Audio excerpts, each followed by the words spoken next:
Olá, bom dia a todos que nos assistem. Sejam muito bem-vindos ao segundo dia da reunião do PMO de abril de 2025, nessa sexta-feira, dia 28 de março de 2025. Eu vou lembrar brevemente a nossa agenda, portanto, vou compartilhar aqui o documento com a programação de hoje. Peço só um minuto.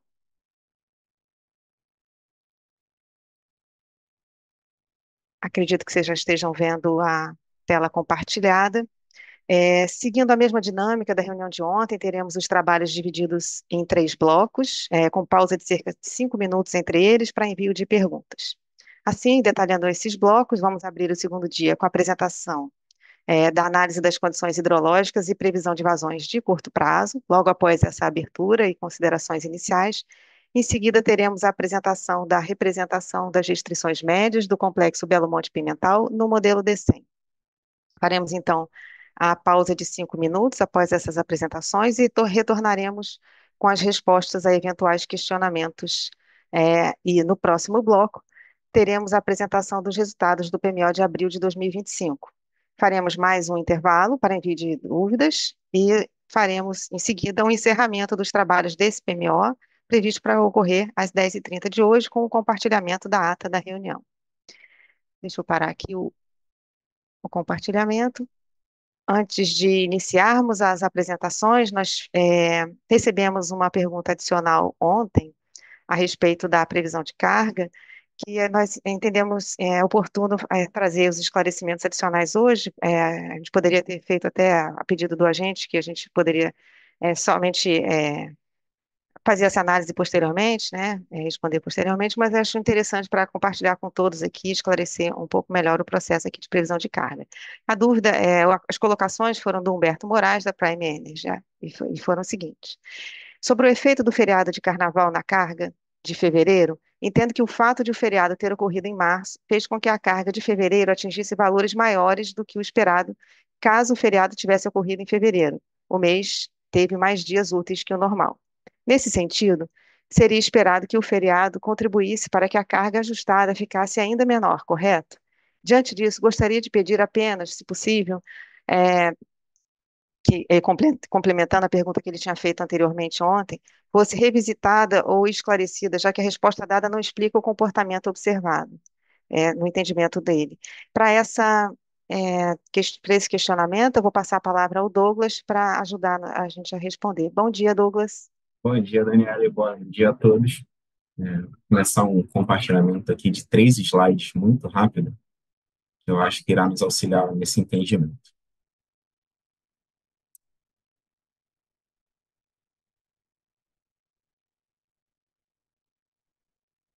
Acredito que todos já estejam vendo o slide. Vamos lá. Ontem foi explicado, né, foi questionado a respeito do comportamento da carga ajustada, principalmente no mês de fevereiro, que é um mês que, nesse ano, né, nós não tivemos o feriado de carnaval. E ao longo desses 3 slides, nós esperamos que seja esclarecido um pouquinho sobre o funcionamento do modelo e, assim, também o porquê do resultado apresentado tá em linha com o que nós esperamos. Primeiramente, né, como todos sabem, a gente vem reforçando ao longo de todas as apresentações aqui realizadas. O programa Carga de Estado, ele possui como objetivo, né, formar uma carga ali sem os efeitos fortuitos, que nós chamamos ali de efeitos calendários, temperatura e precipitação. E se nós formos analisar esses efeitos, com o efeito calendário, efeito temperatura e precipitação, começando com o efeito calendário, esse, essa quantificação tem como objetivo expurgar os efeitos ali dos feriados e dias especiais e a diferença de números de dias úteis entre os anos. Seguindo aí, nós temos o efeito temperatura e precipitação, que tem como objetivo expurgar tudo aquilo que foge à média esperada para o período em relação à temperatura e precipitação. Então, aqui nós temos nessa primeira equação, de uma forma assim bem superficial, né, bem alto nível, digamos assim, com um entendimento conceitual do que seria essa carga ajustada. Nada mais é do que a nossa carga verificada, menos o efeito que nós temos em função dos fatores de calendário e os efeitos de temperatura e precipitação. Se nós reescrevermos essa fórmula, quebrando um pouquinho desse efeito calendário nos dois efeitos aqui esclarecidos, né, que é dias especiais e feriados e diferença de números de dias úteis, nós temos o efeito calendário descrito como uma sazonalidade semanal, e aquele comportamento que todos nós sabemos que acontece na carga, com o final de semana com uma carga um pouco mais baixa e dia de semana com a carga um pouco mais alta. O efeito do feriado, que é a redução de carga que ocorre em função da ocorrência do feriado, né, com as paradas de atividade, e ali o efeito temperatura. Então, vamos lá. Quando nós observamos esse efeito da sazonalidade semanal e nós expurgamos esse efeito da nossa carga verificada aqui diária, né, que o modelo, embora a gente apresente resultados semanais, o modelo trabalha com séries diárias, quando nós retiramos essa sazonalidade semanal, acaba que nós equiparamos, digamos assim, o número de dias úteis entre um ano e outro. Porque, de uma forma assim, bem alto nível, é como se eu elevasse um pouco a carga do final de semana e abaixasse um pouco a carga dos dias úteis, de forma a manter uma carga ali, todo mundo no mesmo, na mesma base, considerando somente a tendência de crescimento dessa série. O segundo efeito seria o efeito do feriado. O efeito do feriado é um coeficiente versus uma variável binária que informa se aquele dia é ou não feriado. Então, aqui a gente já começa a responder uma parte, né, do questionamento, que foi por que a carga do mês de fevereiro de 25 não apresentou uma redução tão significativa em relação à carga verificada. O modelo, ele acaba ajustando a ocorrência do feriado. No ano que não tem feriado, ele não ajusta a carga em nenhum efeito em função disso. Ou seja, ele mantém a carga, quando nós falamos de feriado, sem nenhum ajuste. E, por fim, o último efeito que nós falamos ali de temperatura e precipitação, as explanações aqui no slide seguinte serão feitas em relação ao subsistema Sudeste e Centro-Oeste, então a gente já teve até aqui a temperatura. Como falado, o modelo ele retira tudo aquilo que não é esperado para o mês, no que tange a temperatura e a precipitação, ou seja, um mês que eu tenho uma temperatura elevada, que é um mês ali do verão, né, janeiro, fevereiro, dezembro, e a temperatura do meu mês vem elevada, acaba que o ajuste realizado pelo modelo fica pequeno. O ajuste começa a ficar elevado quando esses efeitos são contrários, ou seja, eu tenho um mês quente e a temperatura vem baixa, ou eu tenho um mês com temperatura esperada um pouco mais baixa e essas temperaturas vêm bastante elevadas. Então, ele acaba ajustando a carga do dia de uma forma mais significativa. Agora, quando o mês vem dentro do esperado, ou seja, o mês quente, ele vem quente, o ajuste realizado pelo modelo de carga ajustada é um pouco menor. Então, feito esse nivelamento, digamos, de como funciona o modelo carga ajustada de uma forma assim bem simplificada, nós temos o efeito ao longo desse ano. E como é que foi o efeito ao longo desse ano? Começando aqui pelas temperaturas que entram no modelo para fevereiro de 2025. Aqui, a gente já começa com o primeiro destaque, que o modelo ele trabalha com um horizonte de dados de 5 anos, então ele começa em março de 2020 e vem até fevereiro de 2025. E quando nós temos uma temperatura média esperada para o mês de fevereiro nesse ano, e nós comparamos com a temperatura equivalente verificada no mês de fevereiro de 2025, que seriam essas linhas azuis, desculpa, a linha azul e a linha verde, nós observamos uma diferença aqui nessas médias em torno de 0,5 graus Celsius. Ou seja, o ajuste do modelo ao longo do mês, ele tende a ser pouco significativo, dada essa pequena variação. É claro, como eu falei, o modelo trabalha com uma série diária. Então, existirão dias que ele vai realizar um ajuste mais significativo, que é, por exemplo, nesse dia 17 aqui, que a temperatura está um pouco mais elevada. Então, ele vai abaixar a carga desse dia, de forma a manter uma base ali esperada para o mês. Porém, em contrapartida, em outros dias ele irá elevar. Como, por exemplo, aqui no início do período, ele vai elevar aqui uma temperatura que é esperada para o mês, e em alguns dias ele não vai ajustar de uma forma muito significativa, porque essa temperatura já está dentro da média esperada para o mês. E são esses dias aqui. E o segundo efeito que nós temos nesse ano de 2025 seria o efeito calendário. O efeito calendário, como dito, ele ajusta duas partes. Né?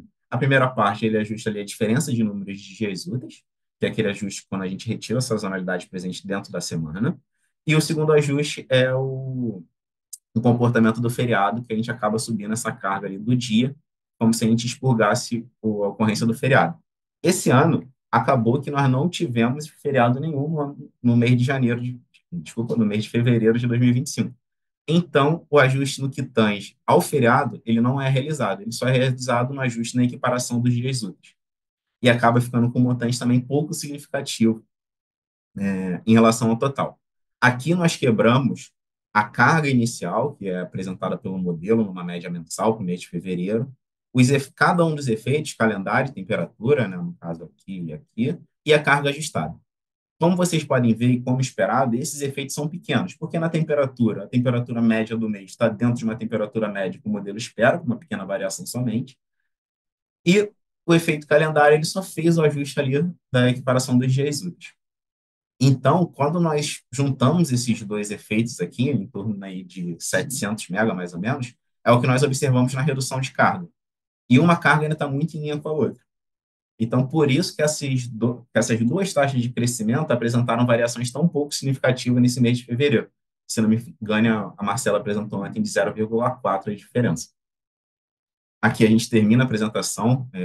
Nós esperamos que tenhamos conseguido esclarecer um pouco sobre o funcionamento do modelo e sobre a dúvida. Ficamos à disposição para qualquer esclarecimento e, caso vocês precisem de algum material adicional, ficamos à disposição para envio desse material. É só nos comunicar via central de relacionamento e passamos o material adicional por lá. Era isso, Daniela. Obrigado pelo espaço e boa reunião aí a todos. Muito obrigada, Douglas. Ótima apresentação. E muito bom e muito importante, né, essa oportunidade aqui de deixar bem clara aí a metodologia. Parabéns aí pelo trabalho. Vamos então a iniciar as apresentações de hoje. Para tanto, eu passo a palavra ao Fred para fazer a apresentação de análise das condições hidrológicas e previsão de vazões de curto prazo. Bom dia, Fred. Bom dia, Dani. Bom dia. Bom dia a todos. É, deixa eu compartilhar minha tela.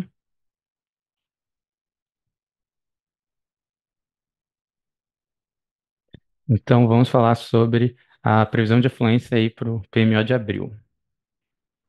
Começando pelo subsistema Sudeste, no mês de março a gente teve pouca variação na previsão desse subsistema ao longo do mês. Né? No PMO a gente previu 65% e o estimado para fechamento do mês de março é 61%, que representa o segundo menor março do histórico. Já para abril, a previsão aí está em 67%, na média mensal, que representa o quarto menor posicionamento no histórico de abril, né, com previsões de recessão ao longo dos dias. E aí, destaque para as principais bacias do Sudeste. O Grande, que está apresentando uma elevação, deve continuar subindo nos próximos dias, mas a partir, provavelmente, ali do final de semana, já entra em recessão. Paranaíba, comportamento similar, também entrando em recessão a partir da próxima semana. O Tietê oscila pouco em torno do patamar que ele já se encontra, ali de 50% da média de longo termo. E o Paranapanema também fica praticamente estável ao longo das próximas semanas. Um patamar ali também próximo de 50% da MLT. Para o Paraná, a gente tem um comportamento parecido com a cabeceira ali do Grande e do Paranaíba, que é comportamento de ascensão nos próximos dias, mas a partir da semana que vem, caráter de recessão. No subsistema sul, é, também tivemos uma oscilação pequena ao longo das revisões para a previsão mensal do mês de março. A previsão do PMO era 55% da MLT e o fechamento estimado para o mês de março é 50%, que representa o 15º menor março do histórico. Já para o mês de abril, a previsão é de 58% da MLT, é a 26ª menor abril do histórico, para esse subsistema sul. Para a gente dar um olhar nas principais bacias, em termos de média semanal, o Iguaçu apresenta elevação nas próximas 3 semanas e depois volta a diminuição de vazões. E o Uruguai também apresentando elevação nas próximas 3 semanas e depois uma leve recessão até fechar o mês de abril. Para o subsistema Nordeste, também tivemos pequenas oscilações durante o mês, né, com a previsão do PMO sendo 28% da média de longo termo para março e o fechamento estimado em 26%. Para abril, a previsão é de 24% da MLT, é uma previsão bem baixa, é a menor de histórico de abril para os 95 anos que a gente tem de observação. também tendo só nas próximas semanas uma pequena elevação nesse subsistema e depois recessão nas outras 4 semanas do mês. E aí a gente traz destaque para a bacia do Rio São Francisco, mostrando essa elevação até a segunda semana, mas é uma elevação bem pequena, e recessão nas outras 4 semanas do mês. Para o subsistema norte. O subsistema norte também não teve grandes oscilações ali na previsão durante o mês de março, começando a previsão mensal em 95% e fechando a previsão para fechamento do mês de 100% da MLT. Já para o próximo mês, a previsão é de 84%, com recessão nessa bacia para os próximos dias e semanas, fechando como o 20º menor abril do histórico. Então, quando a gente dá aí destaque na bacia do Rio Tocantins, a gente consegue ver, né, a recessão do, do gráfico de ENA aí durante todas as semanas. Agora, falando do sistema interligado como um todo. Então, nessa imagem, a gente deixa pintado em azul as bacias que têm previsões próximas da sua média de longo termo, em verde, as bacias com previsão acima, e laranja e vermelho, as bacias que têm previsão abaixo. Então, a gente consegue ver que aqui, principalmente, essa faixa norte, desde aqui, né, do Parnaíba, descendo é, pelo Tocantins, pegando todo o Sudeste e a maior parte do Sul, nesse tom de alaranjado, que representam é, previsões mensais é, entre 40% e 80% do MLT, previsões bem baixas, e aqui para as bacias do Nordeste, previsões abaixo de 40% da MLT. Então, previsões realmente extremamente baixas para as bacias desse subsistema.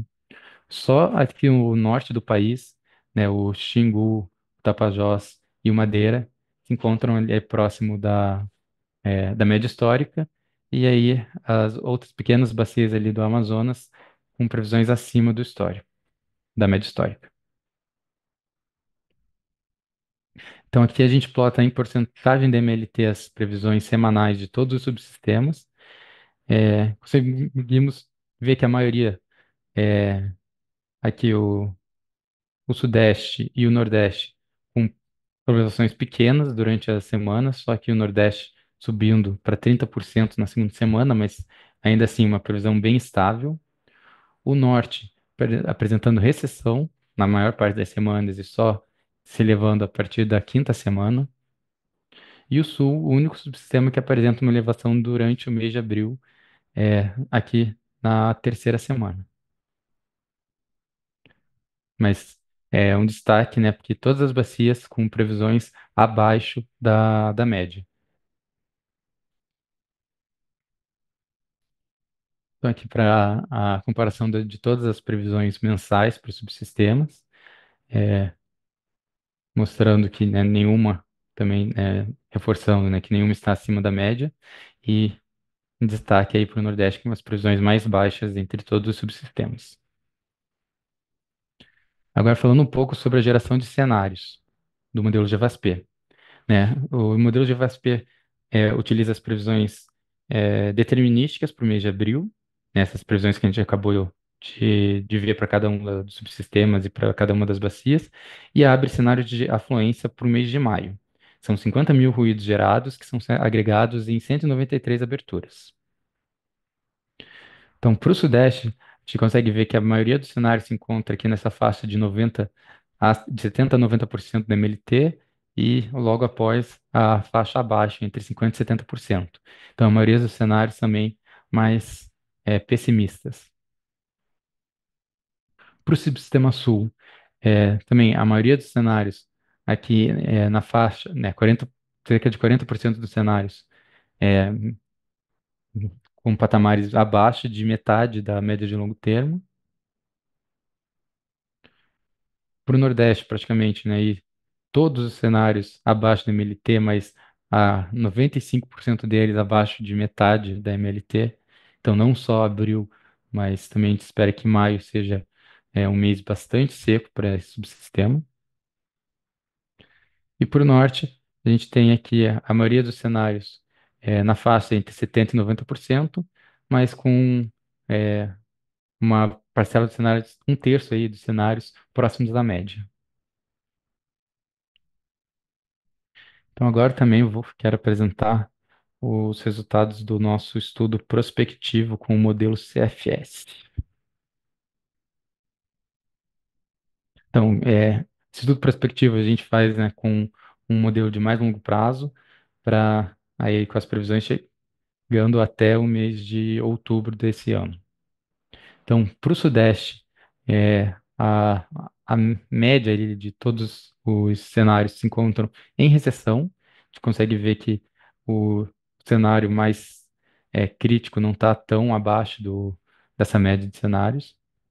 Só as faixas mais elevadas que têm umas oscilações maiores. Mas realmente, até o final do ano, a expectativa é de vazões de um período seco bem definido ali para o Sudeste.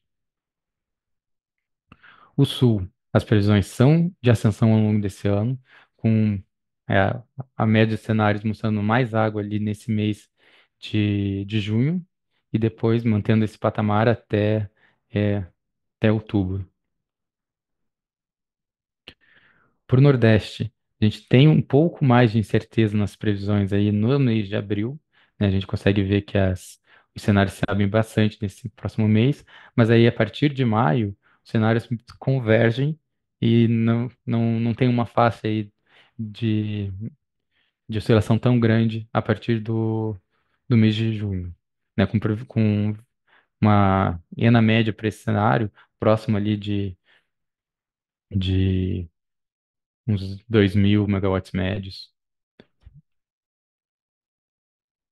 Para o subsistema norte também, a gente tem um pouco mais de incerteza até ele o mês de junho. A partir do mês de junho, os cenários convergem numa uma recessão, e a partir ali, os cenários a partir de agosto já estão muito próximos um do outro, mostrando baixa incerteza para esse período seco ali para esse subsistema norte. Em termos de sim, a média dos cenários mostra uma recessão até o final de julho. Então, a partir de agosto temos esperança que as vazões voltem a subir para o sistema elétrico.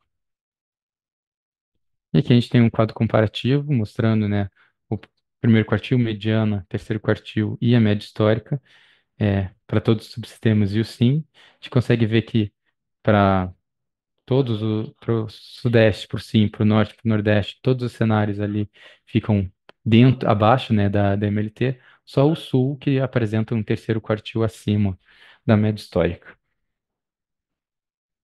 Então, Daniela, era isso que eu tinha que apresentar por hoje. Fico aí para responder eventuais dúvidas. Muito obrigada, Fred, pela apresentação.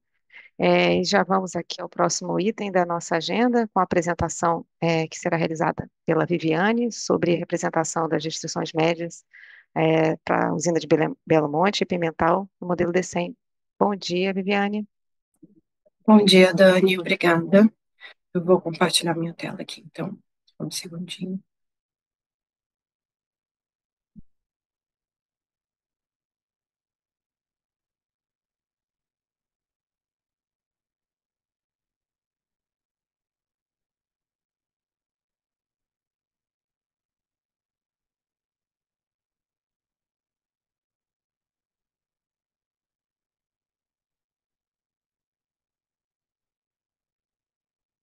Bom, então eu vou apresentar. A gente apresentou ontem, né? A Jéssica apresentou toda a modelagem, né, que a gente fez com a entrada da nova versão do D100 para essa versão que hoje a gente pode, então, representar as médias mensais como média semanal, né, que é o caso do hidrograma, que é uma restrição bastante importante, né, hoje na operação do sistema. Então, eu vou mostrar aqui para vocês, né, que considerando aqui, então, a previsão de afluência, né, a gente ficou de passar para vocês hoje qual que seria a curva, já que abril a gente tinha uma curva alternativa, né? Por que que a gente tinha uma curva alternativa? porque o hidrograma, ele tem o seu pico, né, em abril, né, de 8.000 metros cúbicos por segundo de defluência mínima no TVR. Então, só que a gente verifica muitas vezes que esse pico de afluência, né, mesmo, ele pode acontecer um pouquinho antes. Então, o pico de defluência no TVR também pode acontecer um pouquinho antes, ficando acima do hidrograma de março, né, já entrando acima do hidrograma de abril, acima do hidrograma de abril. Então, a gente verificou que esse comportamento de triângulo, mais ou menos, que a gente tinha proposto na linearização, né, ou no caso que seria os valores oficiais, né, eles poderiam ficar um pouco fora do operacional. Então, a gente sempre vai ter para abril, né, duas curvas propostas, né, uma mantendo o triângulo, né, no caso de um comportamento mais normal das vazões, e essa decrescente, que é o que a gente está propondo, já que a gente verificou também que as vazões estão numa tendência de leve recessão, né? A gente vê que tem aqui a afluência prevista para Pimental, né, em laranja. Então, a gente vê que tem uma leve subidinha ali na segunda semana, da primeira para a segunda semana, mas a maior parte do horizonte desse mês de abril é de uma recessão lenta, mas uma recessão nas vazões. Então, a gente entende que provavelmente o hidrograma vai ficar mais alto na primeira semana e ele vai caindo até a gente chegar na primeira semana de maio, né, que seria em torno de 5.700, né, de que a gente tinha, que a gente tem como limite semanal. Então, a gente vai ficar como limite semanal do hidrograma esses valores que estão na tabelinha, né, que é a curva em azul. Então, essa curva em azul é o hidrograma atualizado, que a gente já tinha também apresentado ontem, mas aí a gente está só confirmando aqui, e esses valores atendem a média de 8.000. Ontem também a gente não reforçou, tá, onde que está a nota técnica, né, o que a gente queria reforçar isso. A nota técnica, ela tá, eu botei o link aqui, mas é um link um pouco grande, não sei se todo mundo vai conseguir acessar. Então, a gente colocou o caminho da nota técnica, onde está a explicação, né, que é na programação, nos processos, macroprocessos, programação da operação, programação diária da operação, em outros documentos, notas técnicas e relatórios de aprimoramentos, e aí ali dentro vai estar essa atualização, a revisão 1, né, dessa nota técnica, onde a revisão 0, ela está na pasta da PEN, se eu não me engano, da área de modelos, de estudos, tá? Mas a versão Rev 1, que tem mais da nossa participação, está aqui dentro da nossa pasta da programação diária, e também onde está a revisão 0 também está lá, está nos dois lugares, tá? Só para deixar isso claro. Era isso que eu tinha para falar, Dani, bem sucinto mesmo, só para a gente mostrar como é que vai ser o nosso mês. Obrigada. Obrigada pela atenção de todos. Obrigada, Viviane. Então, vamos agora para o intervalo e retornaremos logo mais para o segundo bloco da reunião. Até mais. Bom dia novamente a todos que nos acompanham nesse segundo dia da reunião do PMO. Vamos agora dar início à apresentação dos resultados do PMO de abril de 2025 e quem vai nos ajudar nessa tarefa é o Gabriel. Bom dia, Gabriel. Bom dia, Dani. Bom dia a todos. Vou apresentar os resultados do PMO. Bom, aqui o sumário da apresentação. Primeiro, uma revisão aqui dos dados de entrada, né, de ENA e de carga. Depois, CMO, armazenamento, os limites de intercâmbio, despacho térmico, incluindo GNL, e algumas informações adicionais ao final. Bom, a ENA aqui, como já foi apresentado agora, sempre abaixo da MLT em todos os subsistemas, tanto no semanal como no mensal, destaque para o Nordeste, né, por volta de 20% da MLT. Em relação à carga, é, no SIM está 1,9% acima para o mês de abril em relação ao mês de abril do ano passado.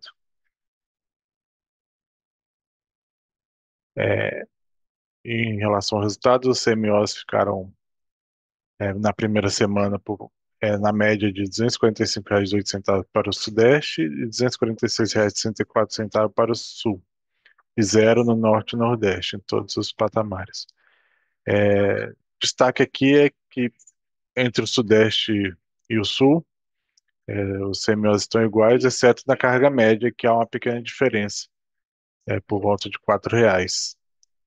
E, e quanto ao armazenamento, o início para o SIM de 68,8% da energia armazenada máxima, com expectativa de chegar na última semana operativa de 67,9% do armazenamento máximo.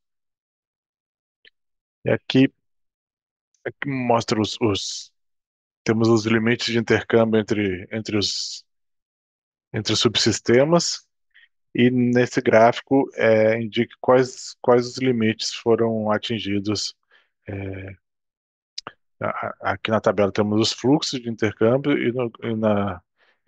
na imagem a gente indica quais limites foram atingidos. Então a gente vê que o bipolo do norte para o sudeste atingiu nos 3 patamares, e as interligações do norte fictício para o sudeste e entre o nordeste e a exportação nordeste atingiu no patamar de pesado e média, nos limites estruturais, e no limite conjuntural no patamar de, de carga leve.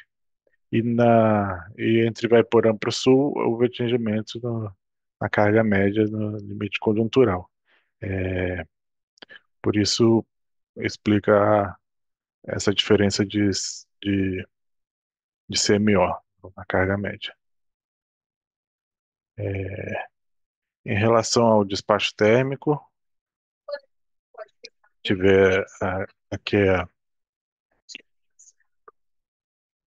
a maior parte por inflexibilidade, atingindo um total de 4.757 de despacho térmico por inflexibilidade no SIM,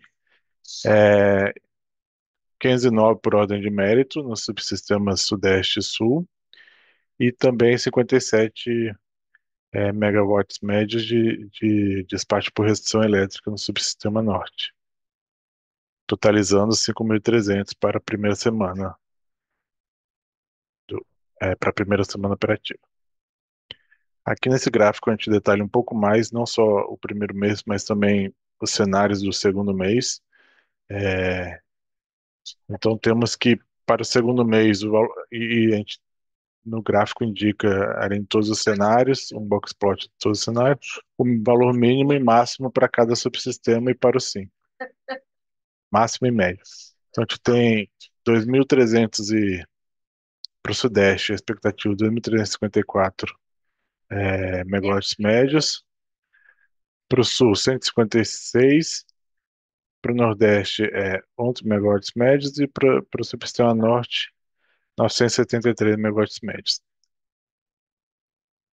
Sendo que para o SIM tem o valor esperado de 3.494, com valor mínimo de 2.460 e valor máximo de 5.561.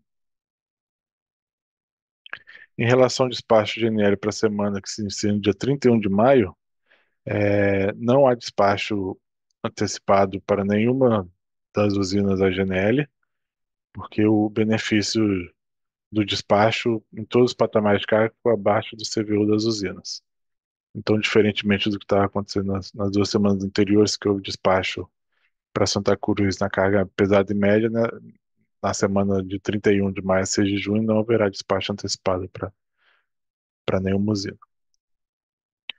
Aqui um detalhamento das usinas que foram despachadas para a próxima semana. Nos subsistemas, as despachadas e as que estão operando por inflexibilidade. Nos subsistemas Sudeste e Sul, e também nos subsistemas Nordeste e Norte. A gente vê aqui o despacho por razão elétrica de Mauá 3.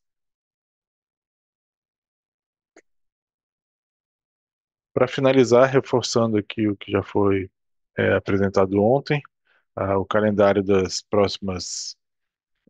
resultados, das reuniões semanais de resultados, a de hoje acontecendo aqui no dia 28 de manhã, né,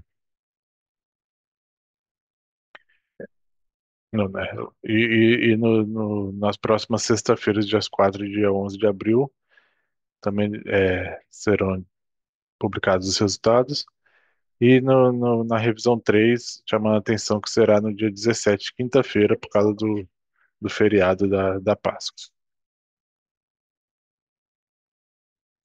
Qualquer dúvida relacionada aos dados para a elaboração do PMO, ao envio dos dados, né, dos agentes, pode se encaminhar para pmo@ons.org.br, e as demais demandas, qualquer dúvida em geral, se encaminhar para a setora de atendimento no relacionamento.agentes@ons.org.br. E as reuniões, toda a história pode ser acessado no canal do ONS no YouTube. E um bom dia a todos e boa semana. Muito obrigada, Gabriel, pela apresentação. Vamos então para o último intervalo para avaliarmos os questionamentos dos participantes antes do encerramento da reunião. Até breve. Olá, bom dia novamente. Recebemos aqui apenas um questionamento. Eu vou ler a dúvida que foi enviada pelo Bruno Belotti, a dúvida, não, a solicitação, né, enviada pelo Bruno Belotti, da Comerc. Bom dia. Na reunião de ontem, foi questionado o impacto da forma de modelar o turbinamento máximo e mínimo no arquivo MODIF do New Wave, com a necessidade ou não de se modelar o primeiro mês, mesmo quando não há informação para o mesmo. Também foi informado de forma intempestiva que a partir desse mês de abril a forma de modelar essas variáveis seria padronizada, modelar apenas a partir da informação. Entretanto, ao testar as duas modelagens, tanto para turbinamento máximo quanto mínimo, a partir do DEC divulgado ontem, o NewWave apresentou alteração na interação de parada e, consequentemente, no resultado. A partir disso, gostaríamos de solicitar a convocação urgente e expedita da FT NewWave, uma vez que é um comportamento inesperado e indesejável do modelo. Para responder essa dúvida, eu vou pedir apoio aqui à Alessandra. Bom dia, Alessandra. Bom dia, Dani. Bom dia, Belotti. É muito bom estar aqui de novo. Sobre o que aconteceu ontem, com a questão da representação do turbinamento mínimo e máximo no deck do preliminar, que nós recebemos através da central de relacionamento e também do e-mail da FT, nós não observamos esse comportamento no deck do preliminar. Contudo, a agente da Enercor, que havia enviado para a gente o deck, né, nós solicitamos através da FT Wave para ver o que estava acontecendo e a gente está analisando aqui. Ontem, quando a gente terminou aqui a reunião do PMO, a gente ainda não tinha feito esse mesmo teste no deck do definitivo, porque ainda não tinha sido divulgado, tá? Mas nós vamos fazer e precisando, a gente detectando qualquer problema na versão do New Wave, Belotti, a gente vai chamar, sim, uma reunião expedita se houver algum erro no modelo. Se não houver, a gente também envia um informe dizendo o que aconteceu com o problema, tá? Com a questão relatada por você, tá bom? Espero ter ajudado, Dani, devolvo para você. Obrigada, Alessandra, pelo esclarecimento. E retomamos aqui, então, ao encerramento, né, do trabalho, dos trabalhos de hoje. Eu vou compartilhar a tela para apresentar a publicação da ata. Só um segundo, peço licença.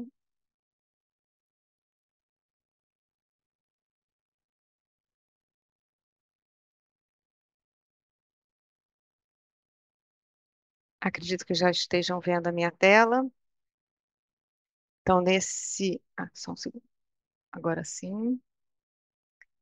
Nós vamos compartilhar a ata da reunião nesse caminho onde sempre disponibilizamos aqui no Sintegre, as atas na programação mensal da operação energética, produtos, atas das reuniões do PMO, pode ser acessado aqui por esse endereço ou também aqui pelo QR Code.